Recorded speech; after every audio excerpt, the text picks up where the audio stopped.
Peter Credlin, live on Sky News Australia. Good evening and welcome to the program. I'm Gary Hardgrave, filling in for Peter Credlin tonight, and I have a cracking show lined up for you. Coming up on the program, the 17-year-old who's calling out all of the climate emperors over nuclear power.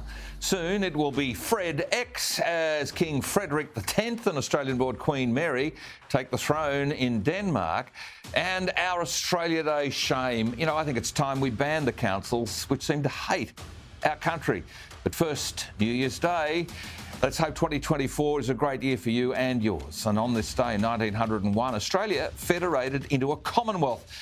And there are some who think it's high time we were all cancelled. You know, it just might well be next. Of course, the Green Left target Australia Day as the holiday which offends them.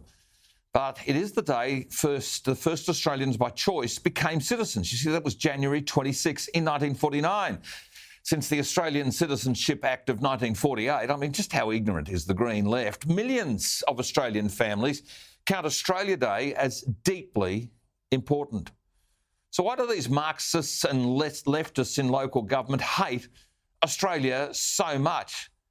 I mean, they really hate everything, these leftists, yet they sponsored all those fireworks last night. I mean, look at the carbon footprint, almost as big as the use of all those private jets that flew into recent climate conferences. But look, back to today, the woke brigade, you know, the people who want to be offended on behalf of others, will be shocked to learn that New Year's Day does have strong roots in Western civilization. They're definitely going to want to ban it. 2,500 years ago, in the days before we had a January or a February in the calendar, Roman Republic consuls met at the beginning of March. Well, this changed about 153 BC. January and February were slipped into the calendar, and consuls assumed power on January 1 each year. January, by the way, was named after Janus, the Roman goddess for doors and gates, and the figurehead was two-faced, one looking forward and one looking back. So the Romans set the calendar, January to December. It all sounds like a Monty Python skit. I mean, what have the Romans done for us lately? Well, they did give us the names on the calendar we still use. For millennia, January 1 wasn't necessarily regarded as the beginning of each year in a lot of places. How did they survive without the internet? I mean, there wasn't even a printing press until a few hundred years ago. However, since the Middle Ages, a number of Christian feast dates were built around January 1 to mark the beginning of each year. And in the 11th century, 1066, remember William the Conqueror declared January 1 as New Year's Day in England, but many parts of Europe determined New Year's based on when Easter was, which meant it was a different day each year. And frankly, even in England, outside the royal court, the ancient Rome approach of March 25 stuck around as New Year's Day. So for some parts of Europe, New Year's Day was determined by Easter, which meant a different New Year's Day date every year. And it wasn't until 1582 that the Roman Catholic Church officially adopted January 1 as the New Year. Eventually, most churches and most countries in Western Europe officially adopted January 1st as New Year's Day. But hang on, it doesn't get any better. It was resisted in the Protestant Commonwealth. You see, nobody paid much attention in the fledgling colonies of North America, for instance. So the whole January 1 thing wasn't really settled till 1752, when Britain adopted official recognition of January 1 as New Year's Day. So New Year's Day is a colonial thing. It has to go. I mean, why have a holiday? It's white, it's Western, Christian. It's that sort of a thing. Surely the woke left will want to cancel it. All this English royal origins for New Year's Day should be enough for the lefties to be offended. Of course, these days, they prefer, and I guess they only know what the United Nations tell any of us to do and when to do it. I think there's more international days for something or other than there are actually days. But these same lefty loonies are telling us which car to drive, even which garden equipment we can have, and they want us to eat bugs instead of beef. And this is why the left want us to know nothing of our history or tradition or Western values. They want us all stupid and weak. They target Australia Day, Anzac Day, and institutions which build communities like Australia's surf life-saving movement. They're demanding that they have gender fluidity policies for young nippers. Heavens above. Boy, do we deserve better leadership. Our children deserve better than relying on government to tell us everything.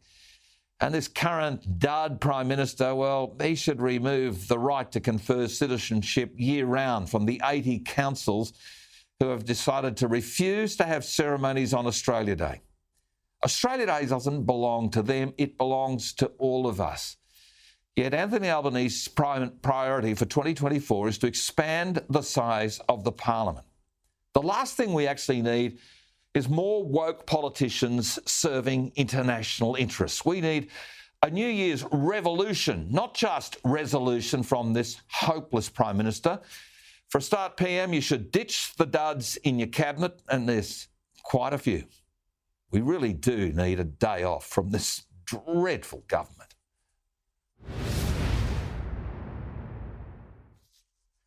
Well, Peter Credlin always has a stellar Monday night panel. And tonight, it's a great one to start the new year, 2024. Former House Speaker Bronwyn Bishop is joining me, my Monday media mate, the member for Hinkler, Keith Pitt from his Bundaberg bunker, joining me right now. Happy New Year to both of you. Now to Bronwyn, these lefty councils, which won't confer citizenship on Australia Day, need a right proper bollocking, don't they?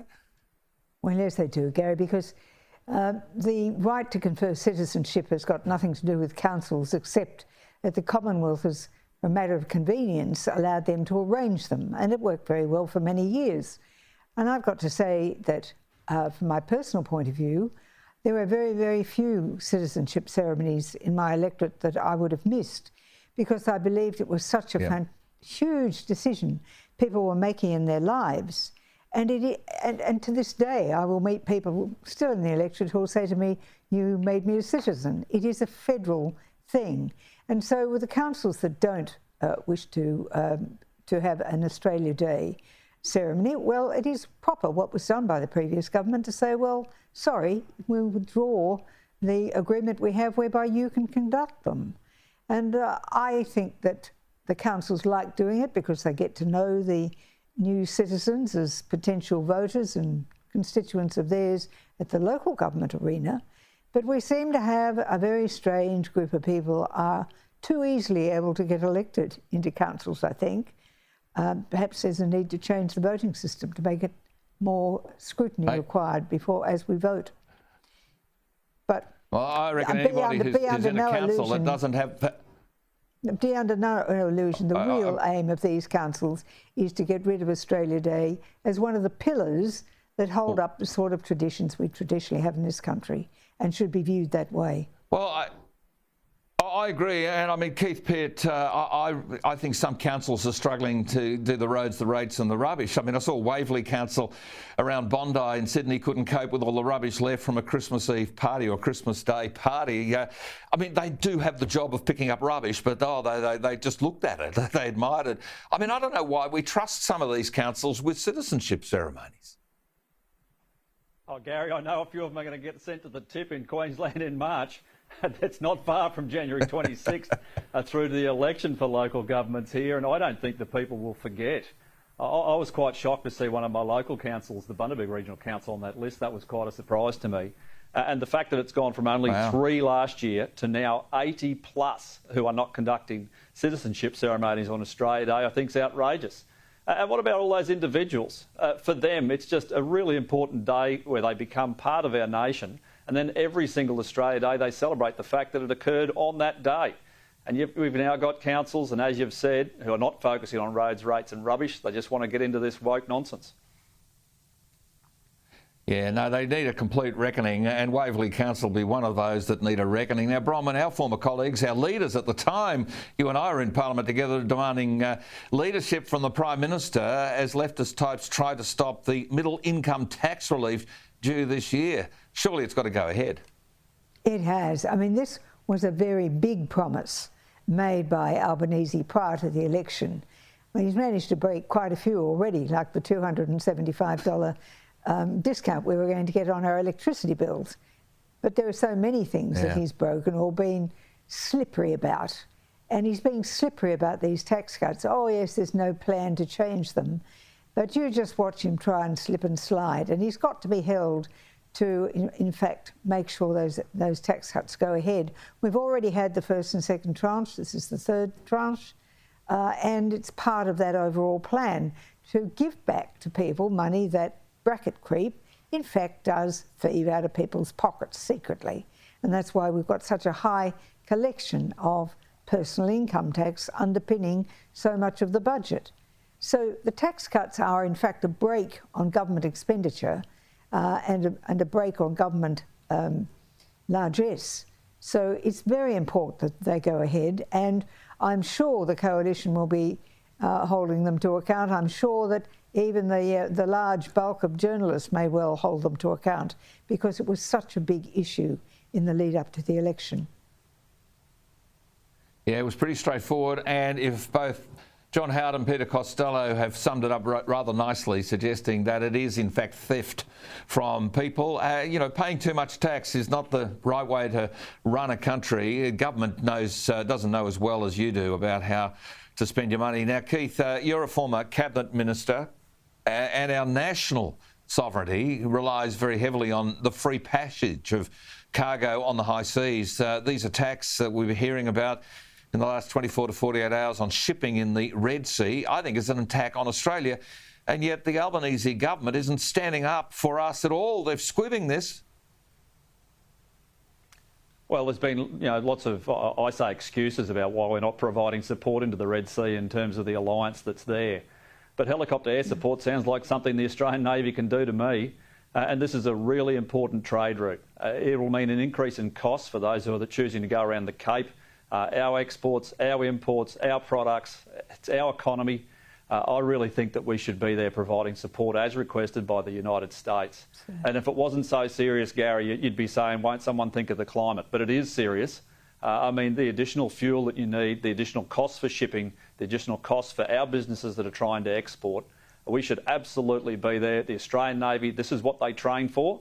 They're not there to sit on the benches when it's game day, and it's game day right now.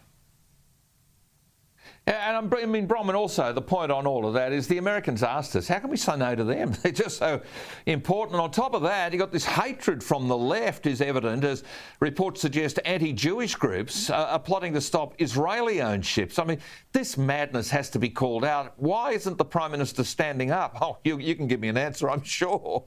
Well, the problem is he is just Albo the Trot, short for Trotskyite. He likes fighting Tories. That's what he is. And in the 20 plus years I sat in that chamber, nobody ever said he was leadership material. And it's just being proven. And we're seeing all this anti-Semitic movement going on right now simply because there is a failure of leadership at the top. Albanese is letting it occur. He's not coming out as a strong leader. He's not taking a strong stance. And to have people who are allegedly Australian citizens, who we said a few moments ago how important that citizenship ceremony is and how important it is to people when they become Australian citizens. Well, I'm afraid it's looking like some of them are looking like fifth colonists. They want to undermine this country, this nation. We want people to come here to be part of Australia, to stand for what we stand for, not to say we're a particular group who are going to undermine the sovereignty of the nation and pick on a particular group. Now, we know the numbers. There are only 99,000 Jews in this country, and there are 981,000 people of Muslim background. Now, most of those people are in Labor Party seats. And the cowardice of this Prime Minister to put the interests of making sure he's building up votes in those electorates and sacrificing the nation and the people in it and the things we believe in is just shameful. And it's got to be seen for what it is. So when we see that people are planning to stop Jewish businesses or Jewish shipping lines, how different is that from what Hitler did in the lead up to Credlin? Not very different at all. No, and the thing that distresses me is that we're a democracy, so we should back democracies every day of the week. I mean, Keith, the Chinese President Xi, he's saber-rattling now. Again, he's warning about all sorts of winds and waves happening in the Pacific. I mean, Taiwan, as you know, is the free democratic China. They have elections for everything from dog catcher up, fair income. It has elections for its president in a few weeks. The Chinese on the mainland, they don't like that. Well, there's a lot going on in the world right now, Gary. It's the Middle East. You've got the issues with China and Taiwan, obviously. And as you've said, there's a lot of sabre-rattling from the Chinese. And if you recall, there was a disturbing endorsement of the Albanese government from China about their decision not to provide that support into the Red Sea with an Australian naval vessel. So, as a member of Parliament, as someone who's actually interested in this country, we need to be strong on these issues, not weak. We need to be providing support. There'll be a time somewhere in the future where we'll need support from our allies as they're asking for support from us right now. It's an interesting and difficult and dangerous time, and I think Bronny's got this spot on. We've got a weak Labor government who are only interested in their domestic benefits, not the national interest. Well, they said that Joe Biden went to the bunker. Well, Albo is clearly hunkered down on this. He's just hoping everyone will look at something else. Meanwhile, of course, the cabinet papers from 2003 have been released, and there's been plenty of stuff written today. Bronwyn, John Howard, other senior leaders want the release, want the release of the national security minutes as well to back up some of the debate that was built around the Iraq war. They remain locked away. I suspect that there's bigger fish at play. The principle of releasing that National Security Committee of Cabinet documents may well be the principal point. But as Robert Hill has been saying all day, based on the information they had to do what we had to do in 2003, which was to back America, back the UK, and get into Iraq. Should the national security information now be made public, Bronwyn? I don't think so. I think that the practice is that we release the cabinet papers. And if you recall that time, Gary, certainly I remember believing that there were weapons of mass destruction. I believe that that there was sufficient evidence around. Certainly there was a very close relationship between John Howard and George Bush Jr. because he had been in Washington when 9/11 happened and immediately offered assistance to the United States. Now that close relationship has persevered for years, and I think there were a lot of discussions that went on between George Bush and John Howard and Tony Blair, for that matter. There were a lot of people who were against, particularly on the left, who were against going in. There were a lot of people who said it was really payback for 9/11. Perhaps it was. But there was still a solid belief that there were weapons of mass destruction. Whether or not they ever existed and were done away with, or whether or not Hussein wanted to build up the belief that they were there as to make him look a big, strong man, those things I don't know that we'll ever know.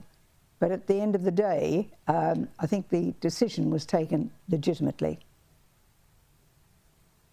Yeah, I remember having a conversation with John Howard before the decision, and I said that the story I'm getting from people is if we're going to have conflict, have it over there, not in Australia. And I think that's kind of figured very strongly in John Howard's mind at that time. But backing our allies, our fellow democracies, our fellow old democracies made a heck of a lot of sense.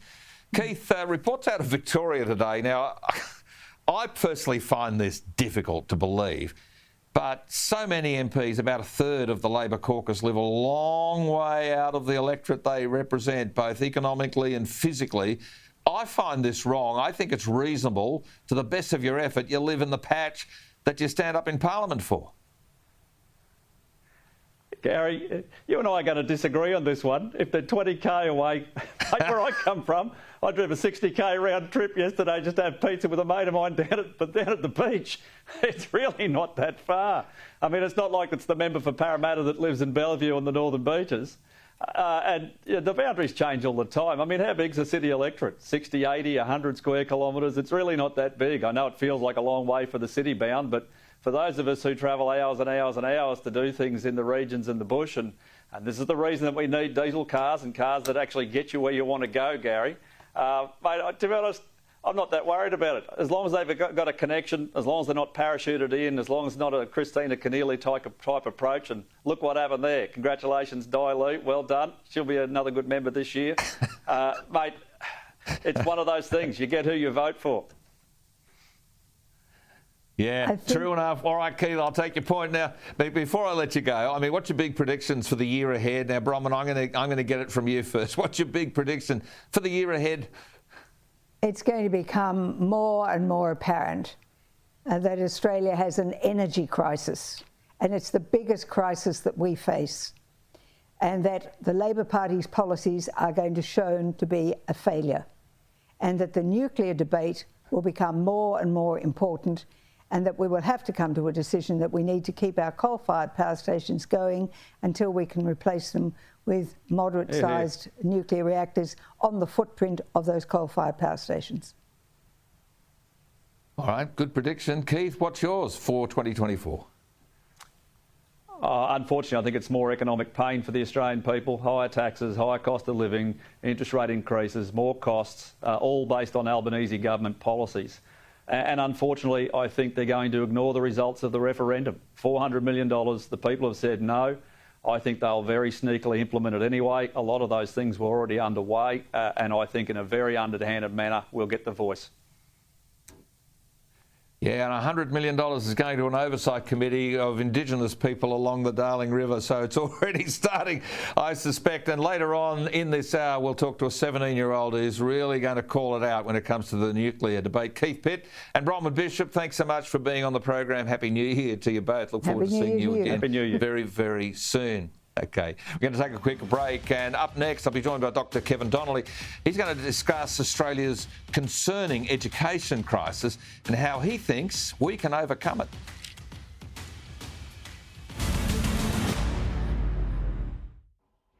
Welcome back. A concerning report out of the Courier Mail in Brisbane today, which has revealed 2 in 5 Queensland children from prep years up are suffering from pronounced rates of school refusal, with growing rates of anxiety in school-aged children since the COVID pandemic. And joining me now is education expert Dr. Kevin Donnelly, and good to talk to you, Kevin. Happy New Year. I mean, how concerning is all of this, and what could be the long-term effects of this refusal to go to school? Well, firstly, Gary, it's an issue around Australia. It's not just Queensland.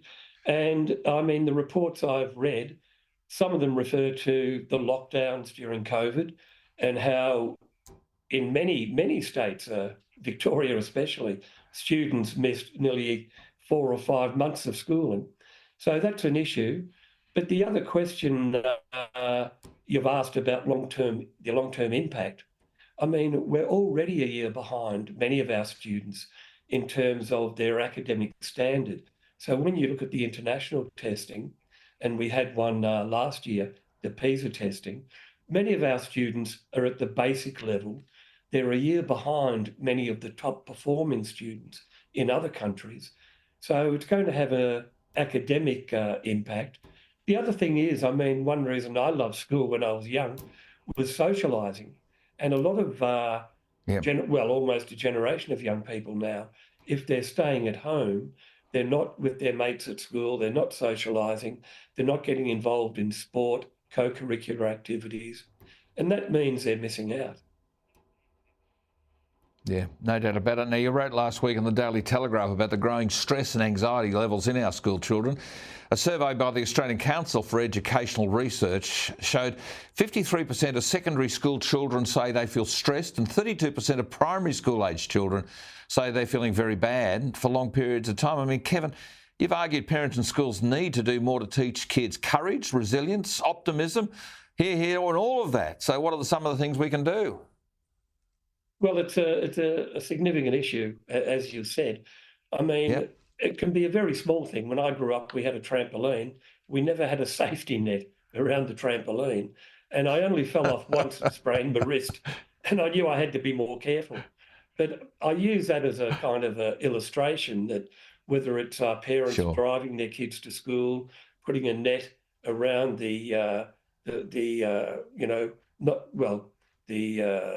you look at the playground, even we've had local councils where councils have said playgrounds are too dangerous.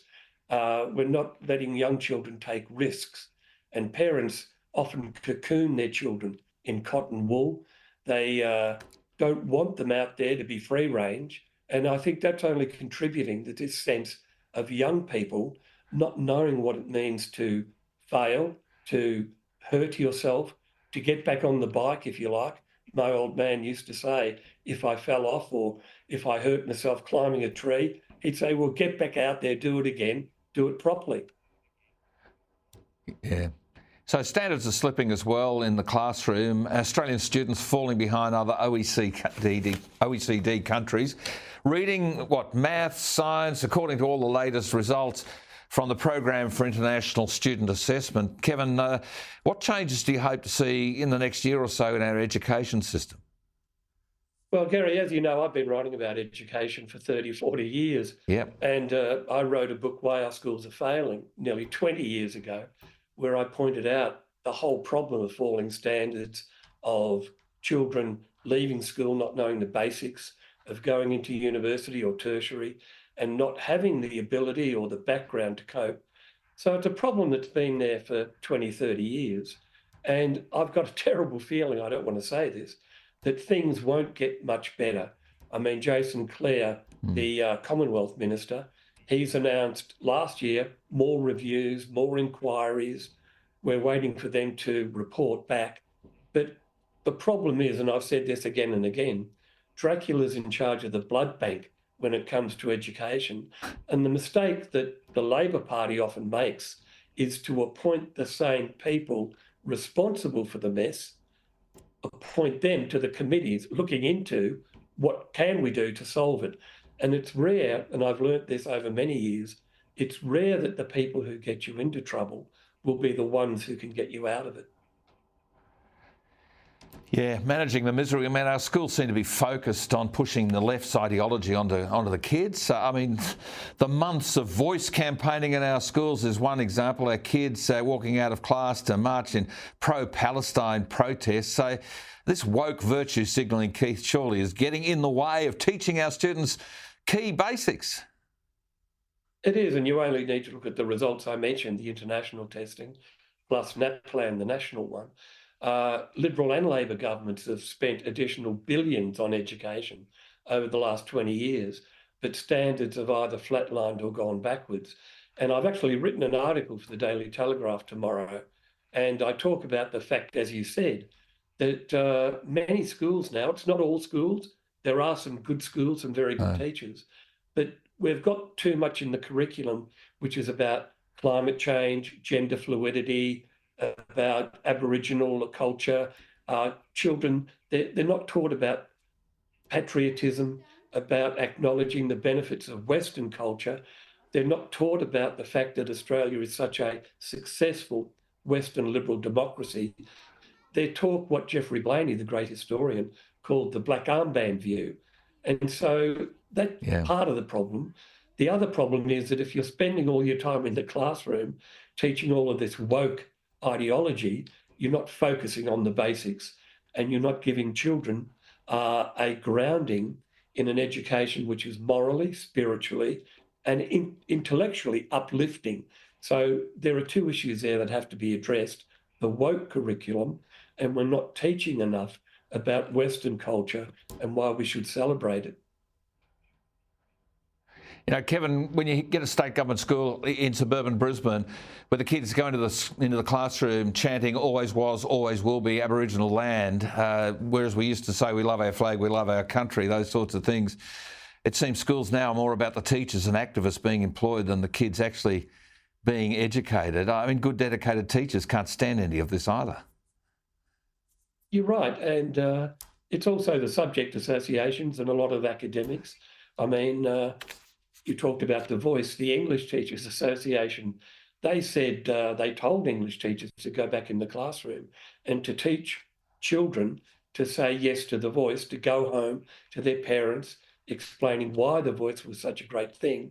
So subject associations like the, in New South Wales, the Teachers Federation, the Australian Education Union, they have a very cultural left, woke ideology. They're pushing gender fluidity on schools. They're teaching young boys, and there were two examples in Sydney and Melbourne where young boys were told to stand up in front of everyone and to apologise for being male. The idea is that male, if you're male, you're a problem. You're misogynist. You're not to be trusted. And so we're giving young people the completely wrong idea. And as I mentioned in the paper tomorrow, we have some of the highest rates of teenage self-harm, depression, even suicide, especially with young men. And part of the problem here is that they've gone through an education system which is very bleak, very negative. There's nothing to hold on to. And you sometimes wonder, how our parents and grandparents got through the Second World War, the Depression, the Second World War, economic crisis. I mean, they were taught to be proud of their country, to be resilient, and to join together as a community. You only have to look at what's happening on our streets with children, teenagers chanting from the river to the sea. The nation is in danger of becoming fragmented and what Jeffrey Blaney said, a nation of tribes. No doubt about it. Kevin Donnelly, always good to talk with you. Don't go anywhere. I've got a brilliant panel, a couple of very powerful women. Caroline DeRusso and Carolee Katzenbarnes will be joining me to discuss why the ABC's New Year's Eve coverage is being slammed as the worst ever. Plus, we'll break down all the big changes coming into effect today and all that you need to know. That's next on Credlin. Welcome back. Taxpayer-funded TV has scared the children. They've been slammed yet again for having the worst New Year's Eve broadcast ever, showing this Indigenous rap performance leading up to the 9 o'clock fireworks last night.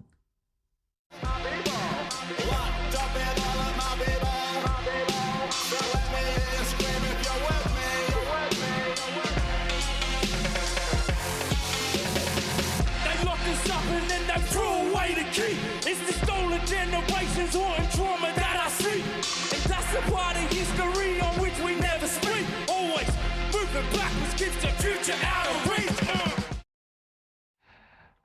Well, noted lefty Clover Moore loved it, but many viewers have criticised the taxpayer-funded broadcaster for turning on what is usually a fun, family-friendly broadcast, turning it completely into a woke political statement. Joining me now is Sky News host Caroline DeRusso and media commentator Carolee Katzenbarnes. Great to have you both on the program, ladies. Happy New Year, and thank you for spending the first night of the year with me for part of it anyway. Carolee, I'll start with you. Did you watch that rubbish, or do you follow my advice? Friends don't let friends watch or listen to their ABC. Look, I did watch a little bit of it, but I have to say, the taxpayer-funded ABC, I mean, ordinary taxpayers, yet again, I mean, they evidently didn't get the message about The Voice this year.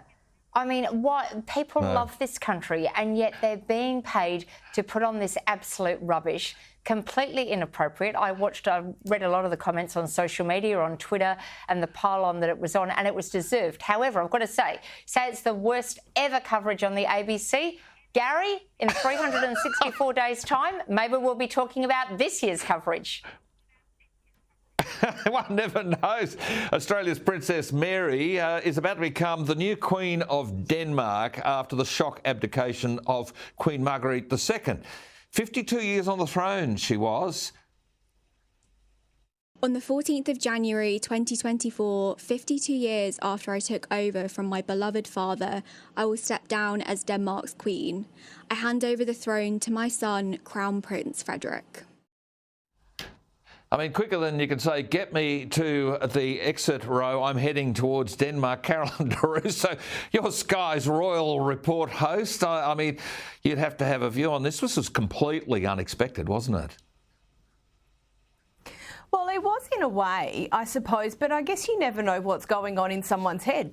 And look, good on her. Good on her for being able to call her own time. Like, I actually have a huge amount of respect for that. And given some of the allegations that have been going on recently, it's a very good way to, square people into a position that they, might encourage them to behave themselves a little more. Yeah, straighten them up. I mean, my prediction is he'll be Frederick the 10th, you see. It'll get abbreviated to Fred X. You can see that, the Roman numeral. I'm sure you'll appreciate that. You're both intelligent women. Now, that'll be the headline. More than 100 researchers and academics have signed a letter warning against the use of gender-inclusive language in the medical industry, saying the terms used in the name of inclusion confuse health data, and that can lead to some serious medical errors. Now, Carolee, you'd have some pretty strong thoughts on all of this. Look, I do, and I'm really glad that you've chosen this topic, Gary, because what I want to say is at the end of the day, do people want their lives saved or do they want their pronouns? I mean, men are not seahorses. They can't give birth. The alarm bells are ringing. You know, for researchers and academics to actually be putting this in black and white. Michael Batchelard wrote the article in The Age today, terrific article, and it actually shows the alarming thing. There are numerous examples. There was somebody whose medical record said that they were male, they had abdominal pain, they were actually a woman, and the baby died. And it's alarming because what it is, you're dealing with another industry. No one is denying that transgenderism does exist, but we're looking at a minority. We're trying to make it a majority. And at the end of the day, medical people want to actually save lives. There are a lot of people from non-English speaking backgrounds as well that, you know, aren't taught about inclusive language. But as I said, at the end of the day, do you want the pronouns or do you want your lives saved? I'm just sad that it's taken this long for academics and researchers to have the courage to actually come out and say what a lot of us know as common sense. I mean, there'll be people that will be missed with breast cancer. We know that men and women can get breast cancer, but, you know, it just raises alarm bells. But I also think that academics and researchers are in fear because they know that if anybody speaks out, at least on Sky News, we've got the opportunity to do so, there'll be protesters out the front saying, oh, you're against transgenderism. No, not at all. But at medical schools, there is so much room for error. So I'm glad that they've come out and said it. Yeah, lives ahead of pronouns. Good line, Carolee, no doubt about it. Now, let's do a rapid-fire assessment of some of the big changes which have come into effect today. Let's start with the welfare for thousands of Australians set to get a 6% increase on their Centrelink payments, while working seniors and veterans will be able to earn more money without impacting their pension. Caroline, I still have to fill in forms. I don't think anyone would argue against more financial support for anyone right now, but seriously, no extra help for Middle Australia struggling with the cost of living? No, and a lot of these changes as far as Centrelink payments are concerned, they're indexed. And I know that the government tries to take advantage of these things, but it actually occurs without them doing anything at all. So good luck with that. The other thing that has come in is that vapes are illegal. And I'm glad with all the major issues that we have in this country, crime, health services, which are absolutely shocking, cost of living, whole bunch of issues, that banning vapes is somehow at the top of the list as one of the most horrific dangers or worries for the Australian government, which actually makes absolutely no sense to me. But every year, both at the calendar year and the financial year, Gary, we watch the nanny state encroach a little further into our lives. Yeah, absolutely. And as I said, anybody on an age pension wanting to work more still have to go and let Centrelink know if they earn any more than that. Forms have got to be filled in. The whole thing's frightening. The vape thing, Carolee, let's face it, it is a sort of headline trendy thing. Do you think this will actually work? Look, I don't think it will. I think it should have been acted on ages ago. I mean, OK, somebody could say well done to the government for trying to do this, but the whatever it is, the fox is already out of the hen house, or the horse is already bolted on something like this, and it's a worry because it's so prolific now. It's so prolific. I don't think it will actually make much of a difference. But I guess a New Year's Day tick for doing something, but it's a little bit too late. It's about 18 months too late. You need a prescription if you're going to use a vape. Some doctors will prescribe it because it's better to get you off the durries than to use a vape anyway. Let's turn to some of the states now. New South Wales, a trial of a $60 weekly toll cap will begin across the state today. Hundreds of thousands of motorists are set to save money. I mean, Caroline, this is a cost of living measure, a $60 toll cap. I know that there's no tolls in Western Australia. I get it. But the toll roads are there for a reason. It helps people get around, doesn't it? Yeah, it does, and particularly in a place like Sydney. I've done a fair bit of driving around Sydney. It's almost impossible to get anywhere without going through a toll of some description. So if you want to get around places like Sydney, you are subject to tolls. And to be perfectly honest, Gary, I often ask people, you know, when we talk about the last New South Wales state election, what do they remember out of the Labor Party's platform? And this is actually the only thing that I remember out of the Labor Party's platform was this cost of living measure to cap tolls. So, look, at least it's actually happening other than just being promised.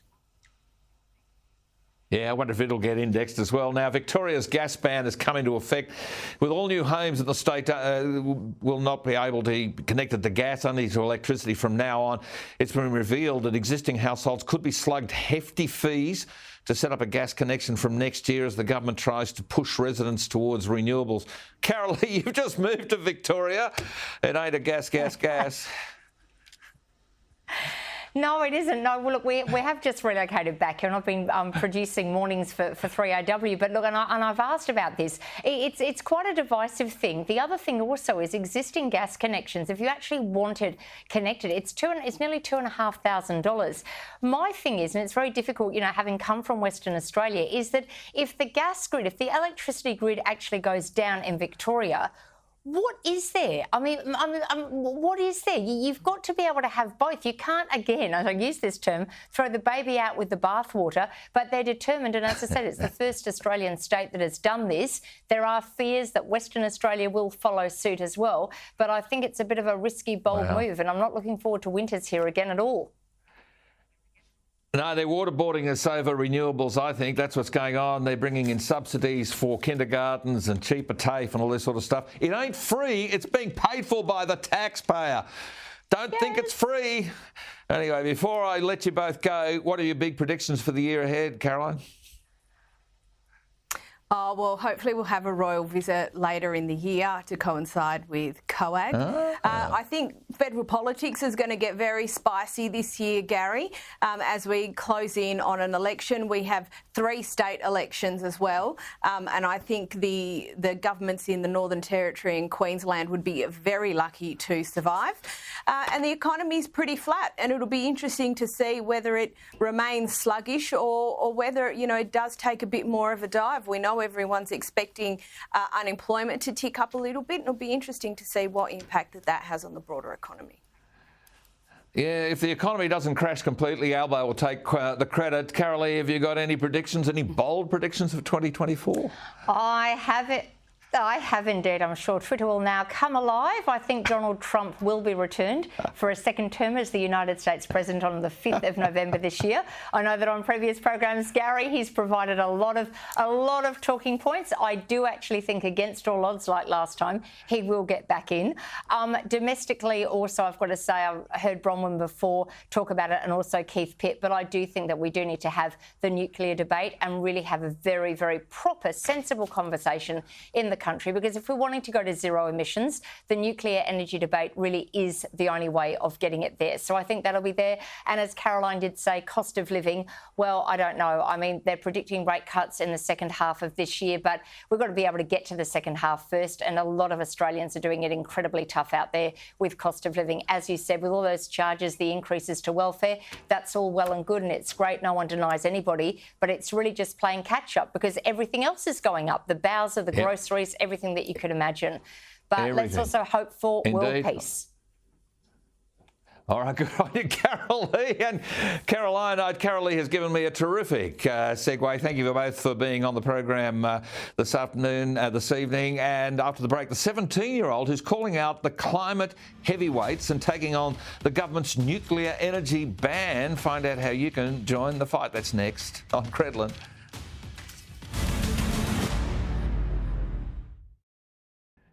And welcome back. Well, 2024 will no doubt see a ramping up of the energy debate. The Coalition, Peter Dutton, set to pack on the pressure in support of lifting the country's nuclear power ban. Now, that big dope, Energy Minister Chris Bowen, he's labelled nuclear power as a fantasy for Australians. Yet our longest-serving Treasurer, Peter Costello, has thrown his support behind lifting the ban and revealing the Howard government actually considered it back when it was in charge. Well, another person leading the way when it comes to nuclear energy advocacy is William Shackle, and he's 17.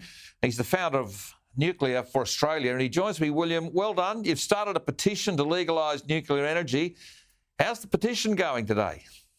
It's going fantastic. I've already got 11,000 signatures on that petition to lift the ban on nuclear energy, which is just a massive sign of support from everyday Australians that they want the bans on nuclear energy to be lifted. Australia's the only member of the G20 with a ban on nuclear energy, and when we're experiencing an energy and climate crisis, it makes no sense why we would be restricting one of the cleanest and most reliable technologies, that being nuclear energy. No, well done to you. The COP28 summit, you were there a few weeks ago, and it saw a major backing of nuclear energy as a key solution to reach net zero, with more than 20 countries signing a pledge to triple nuclear power by 2050. But Australia wasn't one of them. That's super embarrassing, isn't it? I really think it is. It was 25 nations from around the world that committed to triple global nuclear energy capacity by 2050, and also call on the World Bank and other financial institutions to support and to fund nuclear reactors. It is incredibly embarrassing, especially when those 25 nations are some of the most advanced economies in the world. And the last thing I'd point out is that this actually has direct implications on Australia.